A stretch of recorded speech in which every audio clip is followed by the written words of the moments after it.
अब तो सारी हदें पार हो गई हैं दोस्तों। अमेरिकी राष्ट्रपति डोनाल्ड ट्रंप ने जो ताजा बयान दिया है उससे जबरदस्त सनसनी मच गई है। और अगर अब भी भारतीय जनता पार्टी सरकार खामोश रहती है तो उसके लिए इससे ज्यादा शर्मिंदगी की बात नहीं है। डोनाल्ड ट्रंप ने अपने ताजा बयान में कहा है कि ऑपरेशन सिंदूर में 5 फाइटर जेट्स गिरे। जी हां, 5 फाइटर जेट्स।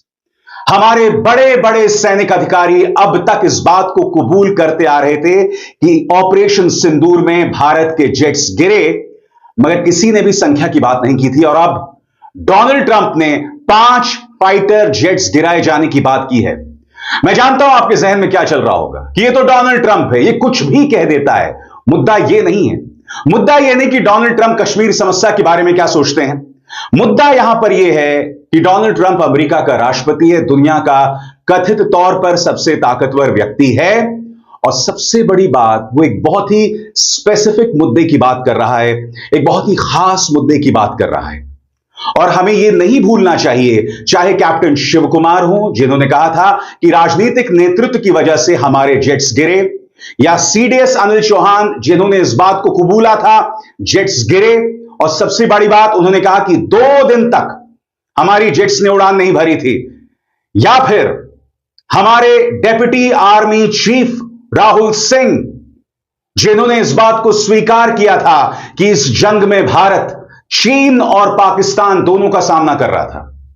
ये तमाम बयानात पहले आ चुके हैं और अब डोनाल्ड ट्रंप ये कह रहे हैं कि अस्सलाम वालेकुम नाज़रीन, वेलकम टू अमू एनालिसिस। दोस्तों, आज हम जिस वीडियो पर एनालिसिस करने जा रहे हैं, इंडियन मीडिया से हमने वीडियो लिए हैं और बहुत ही ज़बरदस्त टॉपिक है। वीडियो को आखिर तक लाजमी देखा कीजिए, उसके बाद आप कमेंट सेशन में अपनी इजहार राय भी कीजिए। दोस्तों, वीडियो बहुत ही इंटरेस्टिंग होने वाली है, इसमें बहुत सारा आपको एनालिसिस मिलेगा। दोस्तों, वीडियो शुरू करते हैं और आपसे तमाम से हमारी एक रिक्वेस्ट है, अगर आपने हमारे चैनल को अभी तक सब्सक्राइब नहीं किया तो हमारे चैनल को सब्सक्राइब कर लें और साथ ही बेल आइकन बटन को भी प्रेस कर दें ताकि आपको हमारी हर आने वाली वीडियो का नोटिफिकेशन मिलता रहे। दोस्तों, चलते हैं, स्टार्ट करते हैं वीडियो का बकाया हिस्सा। पर प्रहार कर रहे थे तो 3 दिन में हमने जंग क्यों रोक दी? ये सवाल लगातार उठाए जा रहे थे, मगर आज तक प्रधानमंत्री ने इसका कोई जवाब नहीं दिया। मैं फिर आपसे पूछना चाहता हूं कि अब भी रक्षा मंत्री राजनाथ सिंह को खामोश रहना चाहिए, विदेश मंत्री एस जयशंकर को खामोश रहना चाहिए? क्या आपका काम मिस्टर जयशंकर सिर्फ लेजर आइज मीम्स के लिए रह गया सीमित? और प्रधानमंत्री, अब तो आप बिहार की चुनावी सभाओं में लग गए हैं और वहां पर आप ऑपरेशन सिंदूर के नाम पर एक बार फिर राजनीतिक रोटियां सेकेंगे। मगर यहां डोनाल्ड ट्रंप क्या कह रहे हैं कि 5 जेट्स गिर गए। स्पष्टीकरण दीजिए, किन 5 जेट्स की वो बात कर रहे हैं? और यह मुद्दा आज मैं इसलिए उठा रहा हूं क्योंकि मैं अब आपको बताना चाहता हूं कि हमारे 3 वरिष्ठ सैन्य अधिकारियों ने बार बार इस तरफ इशारा किया था। सबसे पहले इंडोनेशिया में कैप्टन शिव कुमार, जो कि हमारे डिफेंस अटैचे हैं, इनका बयान बहुत कुछ कहता है। इन्होंने यह तक कहा कि राजनीतिक नेतृत्व की वजह से हमारे जेट्स गिरे, हमारे प्लेन्स को नुकसान हुआ क्योंकि हम उनके मिलिट्री ठिकानों को निशाना नहीं लगा पाए। सुनिए, कैप्टन शिव कुमार ने इसने भुगता। तो सबसे बड़ी बात, राजनीतिक नेतृत्व ऐसा क्यों सोच रहा था? और फिर आपने यू टर्न क्यों लिया? क्यों आपने हमारी सेना की बात नहीं सुनी? सबसे बड़ी बात, जब एक जंग चल रही होती है तो सेना को फैसला करना चाहिए। कैप्टन शिव कुमार राजनीतिक नेतृत्व पर ठीकरा फोड़ रहे हैं हमारे विमानों के गिराए जाने का। और मैं आपको याद दिलाना चाहूंगा क्या कहा था सीडीएस अनिल चौहान ने, जनरल अनिल चौहान ने।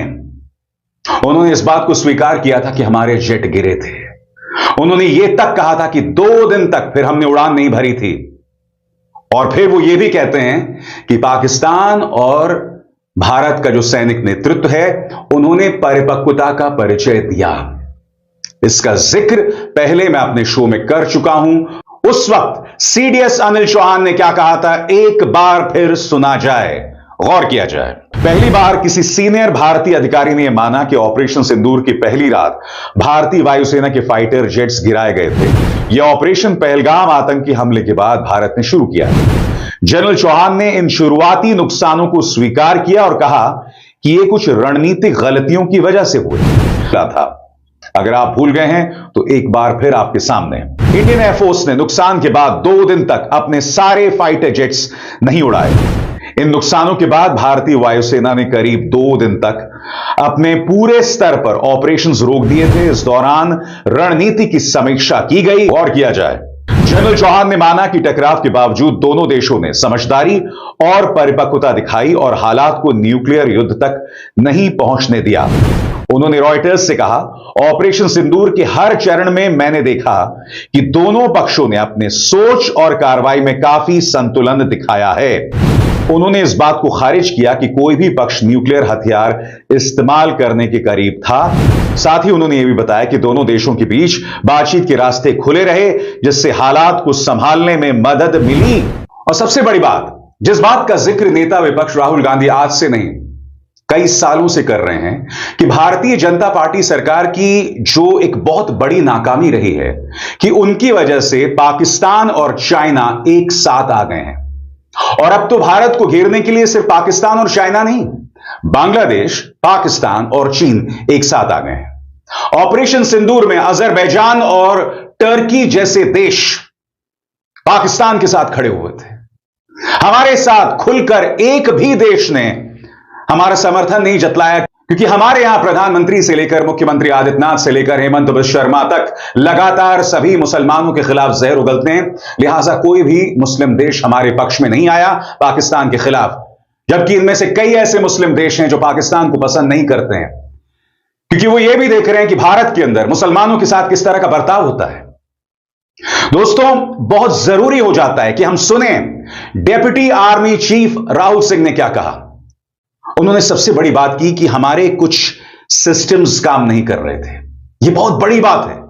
ये कौन से सिस्टम्स है जो काम नहीं कर रहे थे? याद कीजिएगा, हमारी वायुसेना प्रमुख अमरप्रीत सिंह ने भी यही बात कही कि रक्षा सौदों में देरी हो रही है, डिलीवरी में देरी हो रही है, जिसका नुकसान हमें हो रहा है। यही बात डेप्यूटी चीफ राहुल सिंह कह रहे हैं, सीडीएस अनिल चौहान कह रहे हैं। यानी कि सेना बार बार चीख चीख कर यह बात सामने रख रही है कि राजनीतिक नेतृत्व की कमी की वजह से हमारे सैनिक ऑपरेशंस को नुकसान पहुंच रहा है। राजनीतिक नेतृत्व को जिस तरह से मुस्तैदी दिखानी चाहिए वो नहीं दिखा रहे हैं, जिसकी वजह से वॉर लाइक सिचुएशन में भारत को नुकसान हो रहा है। चीफ मार्शल हैं अमरप्रीत सिंह।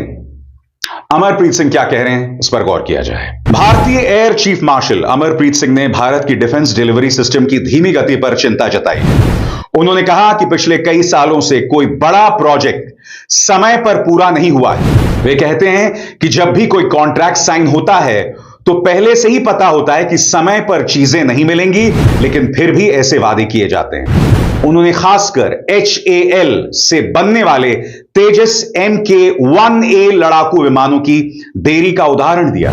उन्होंने पूछा कि ऐसे वादे क्यों किए जाते हैं जो पूरे नहीं हो पाते। उनका कहना था कि इससे हमारी सेना की ताकत और तैयारी पर असर पड़ता है। वे चाहते हैं कि डिफेंस इंडस्ट्री और सरकार ज्यादा जिम्मेदारी ले, सही योजना बनाएं और जल्दी से मेक इन इंडिया प्रोजेक्ट्स को पूरा करें ताकि हमारी जरूरत पूरी हो सके। साथ ही वे कहते हैं कि हमें भविष्य के लिए अपने हथियार खुद बनाने की क्षमता भी बढ़ानी होगी। उनकी बातों से साफ है कि अगर डिलीवरी में देरी होती है तो हमारी सेना की ताकत और देश की सुरक्षा पर बुरा असर पड़ेगा। इसलिए जल्द काम करना बहुत जरूरी है। सवाल यह कि क्या प्रधानमंत्री, विदेश मंत्री एस जयशंकर, रक्षा मंत्री राजनाथ सिंह कांग्रेस के इन सवालों का जवाब देगी? पार्टी के नेता जयराम रमेश। मॉनसून सत्र शुरू होने के ठीक 2 दिन पहले ट्रंप का मिसाइल बयान 24वीं बार दागा गया है और हर बार वही 2 बातें दोहराई जा रही हैं। पहला, अमेरिका ने इंडिया और पाकिस्तान के बीच जंग रोकी थी और ये दोनों न्यूक्लियर देश हैं। दूसरा, अगर जंग जारी रहती तो कोई ट्रेड डील नहीं होती। मतलब अगर इंडिया पाकिस्तान अमेरिका से ट्रेड एग्रीमेंट चाहते हैं तो उन्हें तुरंत सीज फायर पर राजी होना पड़ा। इस बार ट्रंप का नया और धमाकेदार दावा यह है कि उस वक्त शायद 5 फाइटर जेट गिराए गए थे। अब सवाल प्रधानमंत्री पर है, जो ट्रंप के साथ हाउडी मोदी सितंबर 2019 और नमस्ते ट्रंप फरवरी 2020 जैसे कार्यक्रमों में दोस्ती और झप्पी डिप्लोमेसी दिखा चुके हैं कि क्या वो अब संसद में खुद खड़े होकर साफ साफ बताएंगे कि पिछले 70 दिनों से ट्रंप जो बोल रहे हैं उसमें कितनी सच्चाई है। मगर जवाब की उम्मीद करना बेईमानी है। मैं आपसे एक सवाल पूछना चाहता हूं, जब भारतीय जनता पार्टी सरकार यूपीए सरकार पर प्रहार करती है तो किन मुद्दों पर करती है? कि उस वक्त रक्षा सौदों में दलाली होती थी, भ्रष्टाचार। तो नाज़रीन, ये थी आज की हमारी वीडियो। उम्मीद करता हूँ कि आपको हमारी ये वीडियो पसंद आई होगी। अगर आपको हमारी ये वीडियो पसंद आई हो, हमारी वीडियो को लाइक कर देना है और हमारे चैनल को सब्सक्राइब कर देना है। तमाम इसमें जो हमने इंडियन मीडिया की हमने वीडियोस ली, जिन पर हमने एनालिसिस किया, जिसमें हमने आपको दिखाया, उन तमाम का शुक्रिया अदा करते हैं। मोस्टली जो कि इंडियन मीडिया है उनका हमने इस्तेमाल किया है। दोस्तों, ये थी आज की हमारी वीडियो। नेक्स्ट वीडियो तक दीजिए हमें इजाज़त। अल्लाह हाफिज़।